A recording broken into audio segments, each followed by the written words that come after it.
BBC তারা একটা আলাদা ফার্মকে এনগেজ করে তারা কনফার্ম করেছেন এটি শেখ হাসিনার কণ্ঠ, এটা এআই জেনারেটেড না। নারায়ণগঞ্জে এখানে হেলিকপ্টার থেকে ৩৬ সেনা নামানো হবে এবং উপর থেকে বম্বিং করা হবে, প্যারাট্রুপার নামানো হবে। ড্রোন ব্যবহার করে অবস্থান শনাক্ত করে হেলিকপ্টার থেকে গুলি করে হত্যা করার নির্দেশ তিনি দিয়েছেন। যে এই এভিডেন্স দিয়ে আন্তর্জাতিক কোনো আদালত হোক, বিশ্বের যে কোনো দেশের যে কোনো আদালতে তোলা হোক, অকাট্যভাবে এই অপরাধীদের, এই আসামিদের অপরাধ প্রমাণিত হবে। আজকে শেখ হাসিনার মামলায় বিশেষ করে যে বিষয়গুলোকে আমরা তুলে ধরার চেষ্টা করেছি, যদিও লাইভের মাধ্যমে আপনারা দেখেছেন, অতিরিক্ত হিসাবে যেটা আমরা বলতে চাই যে তার সুপিরিয়র স্ট্যাটাসকে ব্যবহার করে তিনি যে নির্দেশ দিয়েছিলেন মারণাস্ত্র বা লিথাল ওয়েপন ব্যবহার করে, হেলিকপ্টার, ড্রোন ব্যবহার করে আন্দোলনকারীদেরকে হত্যা করতে, সেইটার উপরে আমাদের আর্গুমেন্ট আমরা বিশেষভাবে কনসেন্ট্রেটেড রেখেছি। এখানে আমরা 3 জন ব্যক্তির সাথে শেখ হাসিনার যে টেলিফোনে কথোপকথন, একটা হচ্ছে ফজলে নূর তাপসের সাথে তার কথোপকথন, আরেকটা হচ্ছে ঢাকা বিশ্ববিদ্যালয়ের তদানীন্তন ভিসি মাকসুদ কামালের সাথে তার কথোপকথন এবং হাসানুল হক ইনুর সাথে তার একাধিক কথোপকথন। এই কথোপকথনে তিনি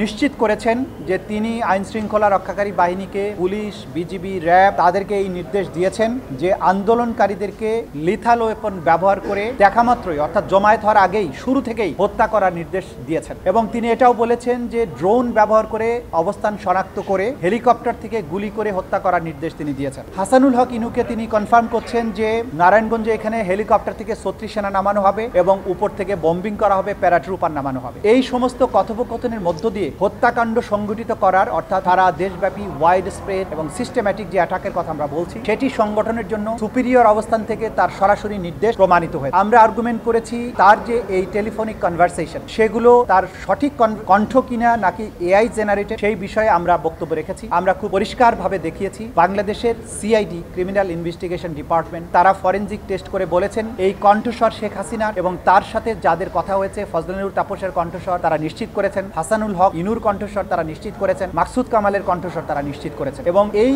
আলাপনটা এটা যে আর্টিফিশিয়াল ইন্টেলিজেন্স দ্বারা করা হয়নি, সেটিও তারা নিশ্চিত করেছে। এডিশনালি বাংলাদেশের বাইরের 2টি প্রতিষ্ঠান বিবিসি এবং আল জাজিরা, বিবিসি তারা একটা আলাদা ফার্মকে এনগেজ করে এই কণ্ঠস্বরগুলো এআই জেনারেটেড কিনা সেই ব্যাপারে তারা পরীক্ষা নিরীক্ষা চালিয়েছেন এবং তারা কনফার্ম করেছেন এটি শেখ হাসিনার কণ্ঠ, এটা এআই জেনারেটেড না, এই কনভারসেশনগুলো জেনুইন। এটার বাইরে আমরা এই অর্ডারটা যে সত্যিকার অর্থে তিনি দিয়েছিলেন, সেই ব্যাপারে পুলিশ বাহিনীর তদানীন্তন যিনি প্রধান, তিনি সরাসরি কোর্টে সাক্ষী দিয়ে বলেছেন যে এই লিথাল ওয়েপন ব্যবহার করা, হেলিকপ্টার ব্যবহার করা বা ড্রোন ব্যবহার করার ব্যাপারে নির্দেশনা তিনি পেয়েছিলেন। প্রধানমন্ত্রী স্বরাষ্ট্রমন্ত্রীকে বলেছিলেন, স্বরাষ্ট্রমন্ত্রী তাকে টেলিফোন করে জানান যে প্রধানমন্ত্রী তাকে এই নির্দেশ দিয়েছেন। তিনি তখন এই নির্দেশটি তার অধস্তন অফিসারদেরকে জানান। অধস্তন অফিসাররা অর্থাৎ ডিএমপির তদানীন্তন কমিশনার হাবিব, প্রলয় জোয়ারদার, তারা এটা তাদের কমান্ড সেন্টারের মাধ্যমে, ওয়্যারলেস মেসেজের মাধ্যমে বিভিন্ন কমান্ড পোস্ট, বিভিন্ন জায়গায় যে সমস্ত বাহিনীকে নিয়োগ করা হয়েছে তাদের কাছে এটি পৌঁছে দেওয়া। ফলশ্রুতিতে দেশব্যাপী মারণাস্ত্র, আগ্নেয়াস্ত্র ব্যবহারের যে প্রমাণ, এই কমান্ড বা এই হুকুমের প্রেক্ষিতে সেগুলোর বিস্তারিত প্রমাণ, আমাদের লাইভ উইটনেস যারা আছে তাদের প্রমাণ আমরা দেখিয়েছি, আমাদের ডকুমেন্টারি এভিডেন্স দেখিয়েছি, পত্রপত্রিকার রিপোর্ট দেখিয়েছি,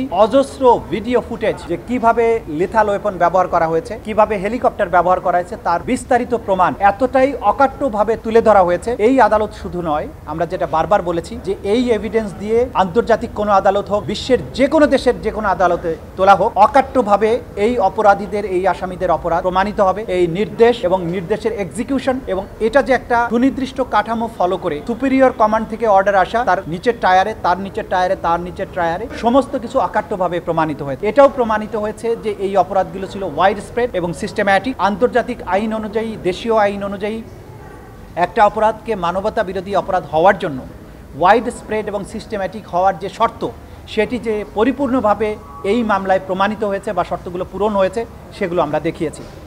এর বাইরে হেলিকপ্টার থেকে যে গুলি করা হয়েছে, এই ব্যাপারে সংশ্লিষ্ট বাহিনীগুলোর কাছ থেকে হেলিকপ্টারের ডিটেইল ফ্লাইটের চার্টার আমরা সংগ্রহ করেছি। সেই ফ্লাইটগুলোতে কতক্ষণ ফ্লাইটের ডিউরেশন ছিল সেগুলো আমরা দেখিয়েছি। সেই ফ্লাইটগুলো অপারেট করেছেন কোন কোন পাইলট, তাদের নাম, ফোন নাম্বার আমরা দেখিয়েছি। ওইখানে পাইলট ছাড়া আর কোন কোন সৈনিক বা অফিসার যাত্রী ছিলেন ফ্লাইটগুলোতে, সেগুলো আমরা দেখিয়েছি। কি কি অস্ত্র সেখানে ব্যবহার করা হয়েছে, তোলা হয়েছে, তার তালিকা আমরা দিয়েছি। কত রাউন্ড গুলি ফায়ার করা হয়েছে সেগুলো আমরা দিয়েছি। সেখানে SMG, light machine gun, short gun, rifle, sound grenade, stun grenade, সব কিছুর হিসাব এখানে আছে।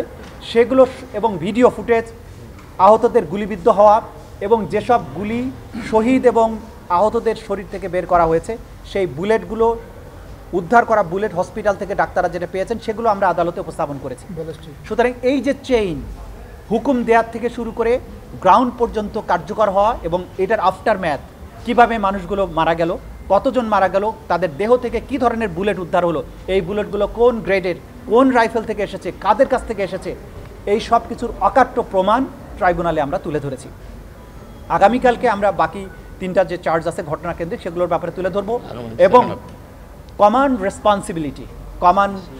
রেসপন্সিবিলিটির উপরে যে আন্তর্জাতিক আইন, দেশীয় আইনের যে সমস্ত দৃষ্টান্ত আছে, নজির আছে, সেগুলো আমরা তুলে ধরবো এবং তার মধ্য দিয়ে হয়তো প্রসিকিউশনের আর্গুমেন্টের আমরা সমাপ্তি দিই। ওয়ালটন এখন দেশের সীমানা পেরিয়ে পৌঁছে গিয়েছে 50টিরও বেশি দেশে। ওয়ালটন, ঘরে ঘরে বিশ্বজুড়ে।